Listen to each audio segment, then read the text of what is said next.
Hola, què tal?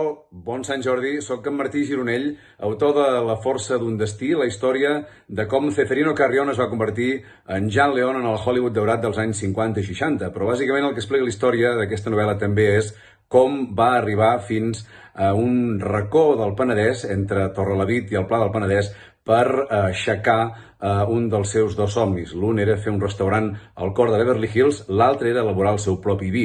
I va venir justament aquí, en aquesta terra, al Penedès, perquè una autoritat en la matèria als Estats Units, el doctor Maynard Andrew Emerin, li havia dit que pel tipus de vi que ell volia fer, malgrat que després les varietats els van anar a buscar, com bé sabeu, a fora, doncs era aquesta regió que hi havia a prop de Barcelona que es deia el Penedès. Ell s'hi va instal·lar i durant molt de temps, treballant moltíssim i amb gran de sacrifici i esforç, va aconseguir obtenir uns grans vins que fins a dia d'avui doncs, la família Torres, amb la Mireia Torres al capdavant, doncs, continuen mantenint viu aquest llegat d'aquests vins de finca tan autèntics que jo vaig poder conèixer i descobrir arran precisament de tota la documentació de la novel·la que vaig fer al costat d'en Jaume Rovira, de la Maria Antònia Rovira, de la Mireia, d'en Xevi Rovires i de tota la família de Jean León. I també alhora conèixer un altre Penedès, perquè jo el Penedès ja el coneixia per altres qüestions, però aquí el vaig redescobrir i diguéssim que el vaig entendre molt més arran de terra, mai tan ben dit, precisament arran del cultiu centenari, ancestral